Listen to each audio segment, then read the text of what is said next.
You're listening to the SoleStrategies podcast with your host, Z. Cohen Sanchez. We hope you enjoy the latest episode and thanks for tuning in. Hello, everybody.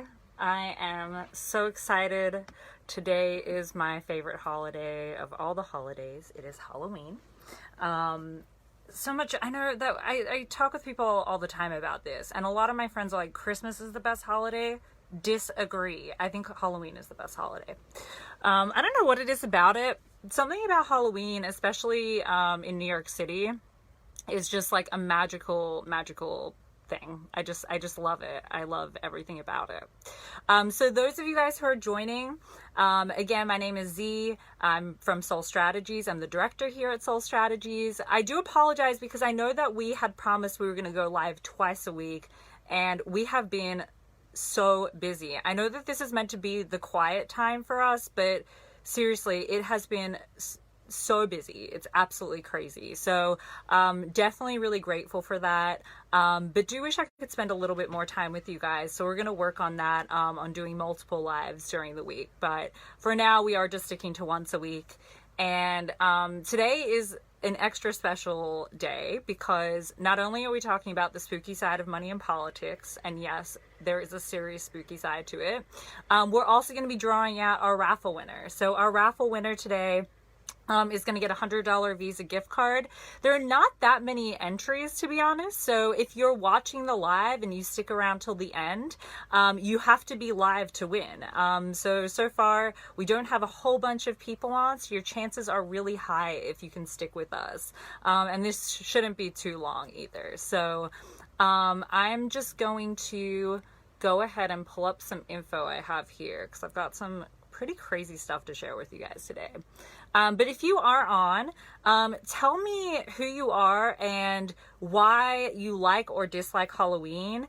Also tell me if you are going out tonight or doing something fun, or getting dressed up. Tell me all of that stuff in the comments because, you know, we love for this to be interactive. But just while we're waiting for a couple more people to jump on, I'm just going to go ahead and remind you guys a little bit about what we do. So at SoleStrategies, we help no corporate money candidates outraise their incumbents. We also do field operations and social media, but our bread and butter is really fundraising. That's really what we do. That's what we're good at. If you're thinking about running for office, or you know somebody that's thinking about running for office, or we also work with small nonprofits, then we really encourage you to reach out to us because we can really help you bring your vision to life in that way. So as everybody knows, it's really difficult to start a campaign without a solid foundation. And the foundation to your campaign is your fundraising. Until we have candidates that are publicly funded, unfortunately, this is really the way that it is. Saya said, love seeing all the costumes on Halloween. I agree. I love them. In fact, my favorite are family costumes too. I love seeing family costumes. I saw a family as Bob's Burgers last year, and it was just hilarious. So cool. Getting back to what we were talking about with our fundraising. So it is really important that if you're running a campaign that you start your fundraising extraordinarily early if you're a no corporate money candidate. There's just no other way around it. That's really what you have to do. And if you've never fundraised before, you really need the help to be able to do that. And that's where we come in. Cool. So let's kind of get started here. So let's talk a little bit about the spooky side of money and politics. So, as you guys know, in the United States of America, we have some problem with corporate money. This is really why we do what we do. We do what we do because we understand that right now in American politics, and this has been the case for a long time, it's gotten worse with time. But one of the most horrible things that we're seeing is that corporations are steering our elections. And you might ask, how are they doing that?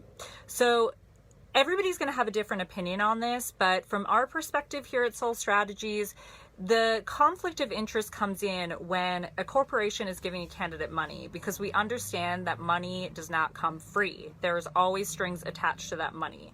And some people will disagree with that and say, oh no, there are no strings attached. but we find that very hard to believe. We're very skeptical about that. And that's because we notice that when candidates get money from certain industries, they are more likely to vote in favor with that industry over the people. And that's where we have a real issue with it. And so some candidates don't take a lot. Some candidates don't take anything, and that's really what we're looking for. We want to change the way that politics works in this country. We want to shift it out of the hands of corporations and put it back in the power of working class Americans. And the way that we see that happening is that we need to get no corporate money candidates elected, because we're never going to be 100% on any candidate, right? Like, things change, things shift. But one of the indicators of a strong people's candidate is somebody who refuses corporate money from the beginning. And that just tells us a lot about who the person is. And it's really important to us that we find those people and then we teach them how to run a really effective campaign. Because there's just not enough people in the squad, and we want to be able to expand that. So let's take a look at some of the top. Let's do a little call out session. Some of the top business PAC candidates that are funded primarily by business PACs. So if you go, guys, onto Open Secrets, Open Secrets is an absolutely fantastic website. It goes through all federal candidate funding, and it can tell you a lot about where your representatives are getting their money from. And that will tell you a lot about their voting record, to be honest. So this is really the place that I start when I want to learn more about who a candidate is and what they're about. Because if you want to know who a candidate is and what they're about, just take a look at their FEC filings. That will tell you a lot. So there is some argument around PACs, right? And let's get really frank about what a PAC is and what they do.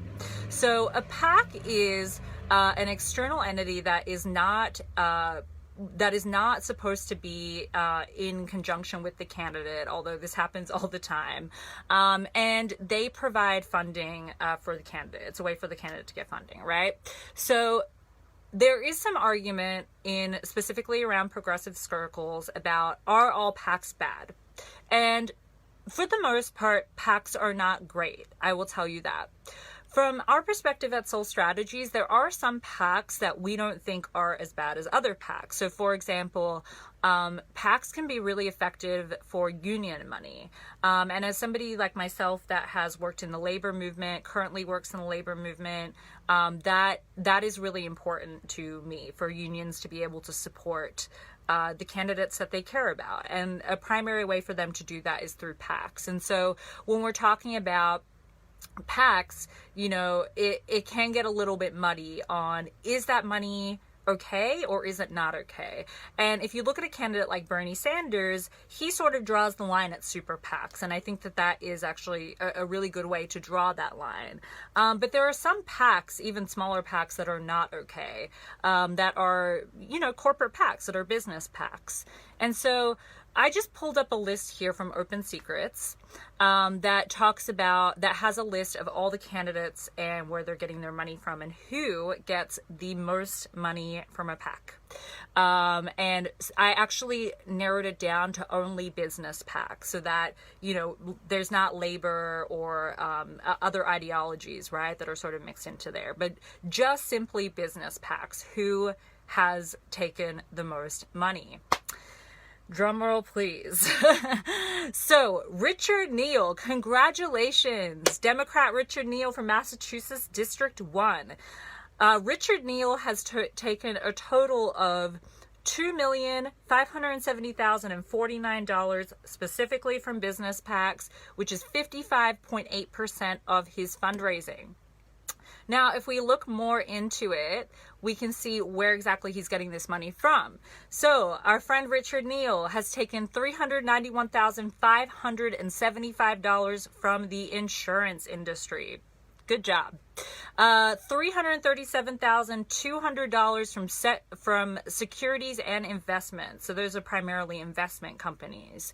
$33,900 from corporations that aren't listed, and another $33,600 from standard industries. So looks like our friend Richard is very much funded by insurance and other investment companies, which is great. The second person on the list, isn't this fascinating? 2 Democrats lead the list. Party for the people, right? So instead of having when I first pulled up this list, I was expecting Republicans to be at least the top 10. But 2 Democrats are leading the field. So the second Democrat on here is Steny Hoyer. I'm sorry if I mispronounced their name. They are a Democrat from Maryland. Let me double check that, because I think that I've heard of this guy before, but I guess, yeah, he is in Maryland. Weird. I thought that he was somewhere else. But that's okay. Yeah, so he's a Democrat out of Maryland. Our good friend, Steny Hoyer, he has gotten a total of, let's see, he has taken a total of $2,259,990 from corporate PACs. Let's take a look at who loves our friend Steny Hoyer.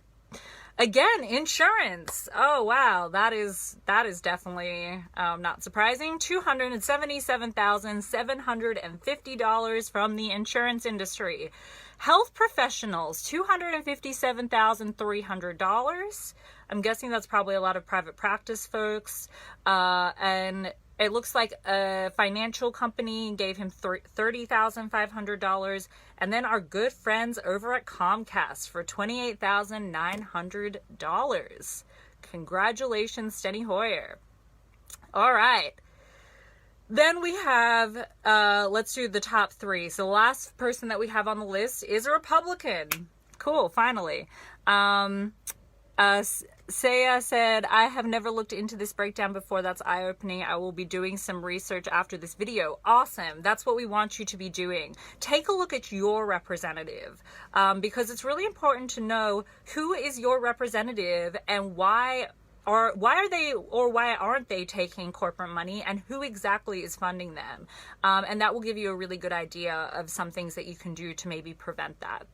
And so let's take a look. The third person on this list is a Republican, so we're getting a little closer. Kevin McCarthy.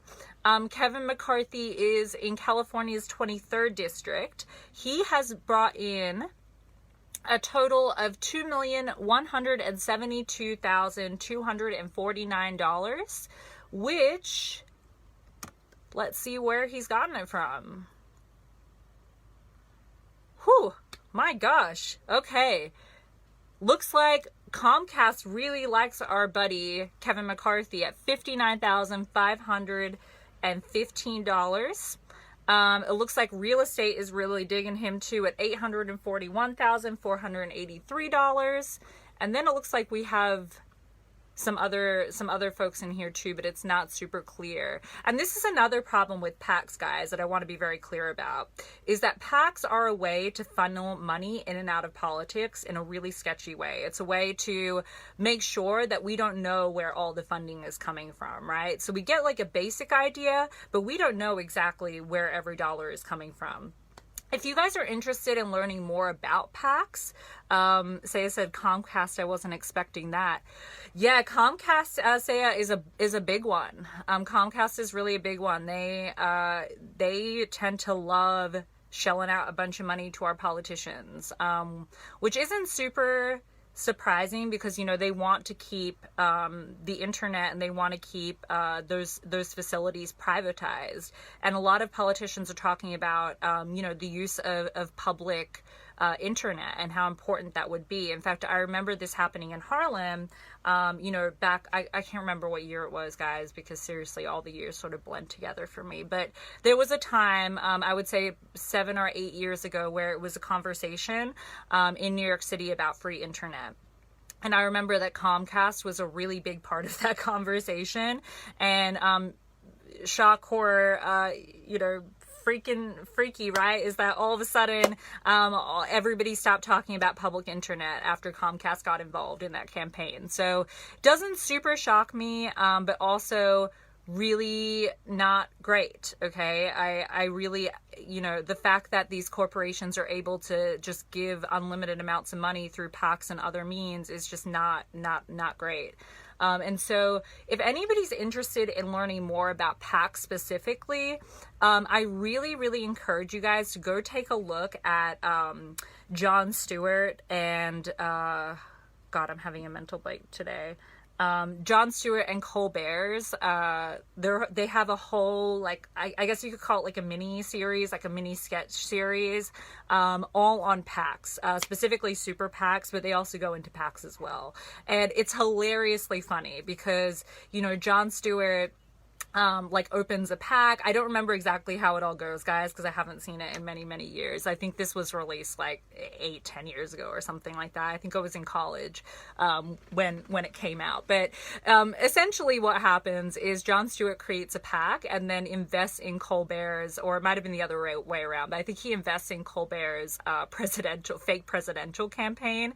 And it is frightening and eye-opening and extraordinarily funny, but not in like a ha-ha funny, but in a creepy, scary funny. So definitely go check that out. It's on YouTube. If you just type in Super PAC, Jon Stewart and Colbert, it'll come up and it'll give you a lot of information.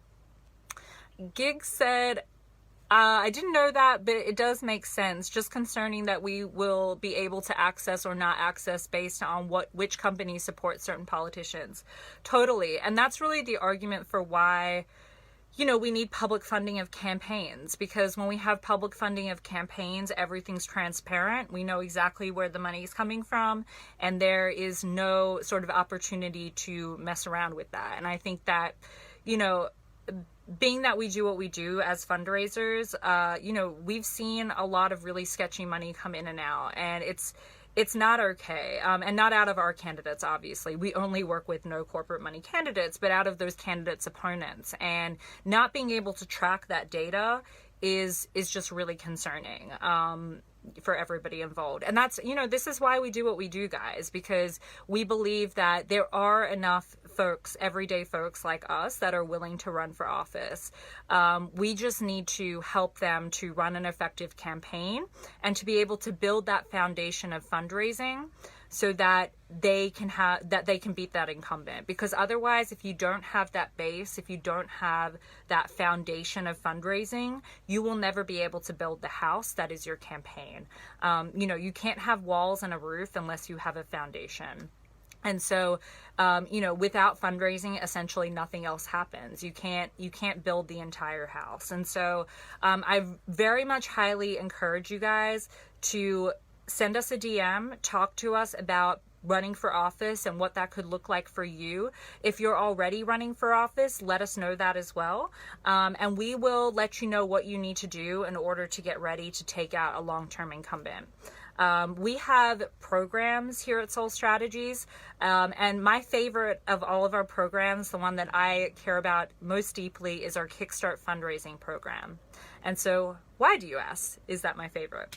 Because I think that there's something really special in seeing new candidates learn how to fundraise and fundraise effectively. It changes their entire perspective on campaigning and their entire perspective on life, because a lot of the times folks walk in the door and they are unsure of their ability. And what we do is we make sure that they are sure about what they need to do. They have a path to go down, and we are guiding them on that path. And so seeing their journey from walking in the door with us to when they leave, the transformation is just is just crazy to me. It's so inspiring and it's so rich. And that's something that I just absolutely love doing. I love our Kickstart program. We have 11 candidates that are going to be starting in our Kickstart program on November 5th. And I am obsessed with all of these candidates. They are amazing candidates. We don't work with everybody. We always make that very clear,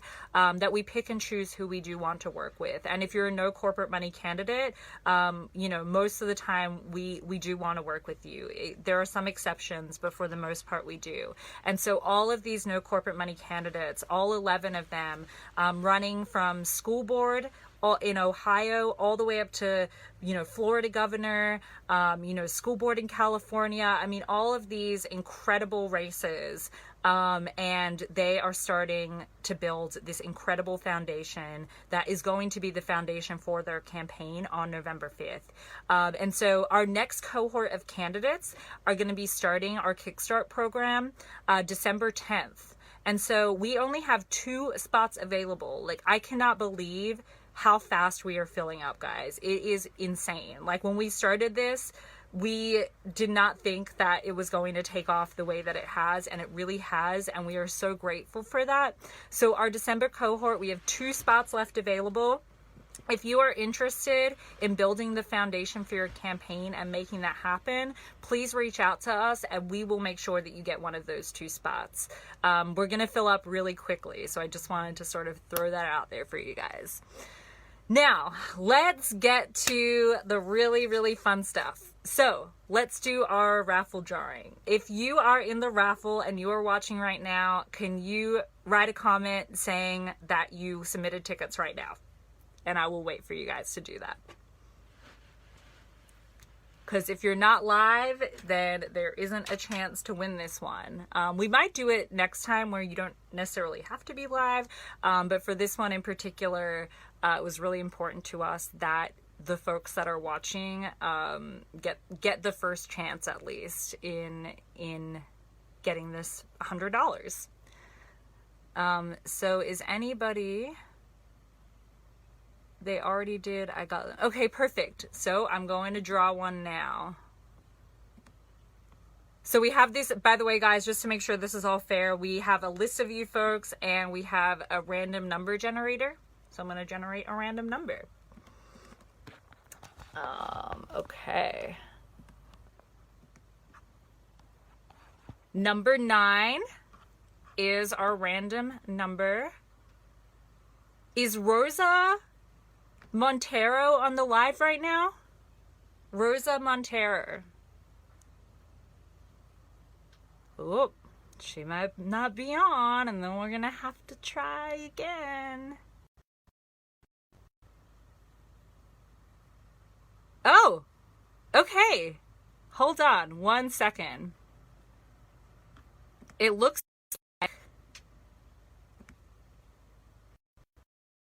like Rosa's not on.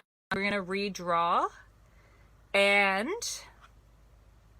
it looks like our amazing our winner today, if they are on, is number 4. Wait, let me just double check that. We have our social media team drawing right now. Gigs Jane, if I pronounce that right. Is Gigs watching right now? If you are, throw a comment in here. I'll give you a couple seconds. Yes, awesome. Gigs, congratulations. Please, congratulations to Gigs for winning the $100. That's awesome. I hope that you can do something great with that money. Go out there, maybe even donate it to one of your favorite politicians, your favorite no corporate money candidate. No, thank you. Gigs, do you want to tell us where you're from? We'll wait a couple seconds. Excellent. So Oh, it looks like our comments are coming in really slow, but I'm really, really excited for gigs. Thank you guys so much. Everybody who entered into the raffle, that's amazing. Oh, you're from Illinois. Awesome. That's so great. We actually have a staff member out in Chicago. So, gigs, we will be sending you over a message to get your address so we can send over a card for you. It's a Visa gift card. For everybody that entered into the raffle, thank you guys so much for doing that. This was really fun. So we're definitely going to do this again. Maybe we'll have a Christmas raffle or something like that. That'll be cool. So again, thank you guys. I had a lot of fun throwing some of our favorite Democratic corporate people under the bus today. That was super exciting. And, you know, we will continue to do this, you know, forever, essentially, until, yeah. I don't think we have an end date on this, so let's just keep going. So we will be live again next week. And until then, please, again, guys, if you are thinking about running for office for 2021 or 2022, now is the time. Do not wait. Don't sort of sit on your hands and wait till the last minute. This is the time to make it happen. So please give us a call, send us an email. Our email is info@sole.strategies.com. You can also follow us here on Facebook, we're on Twitter and on Instagram, and we have staffers that are on those channels there to answer your questions totally for free. Thank you guys so much. Again, happy Halloween, and I hope you guys have a great day.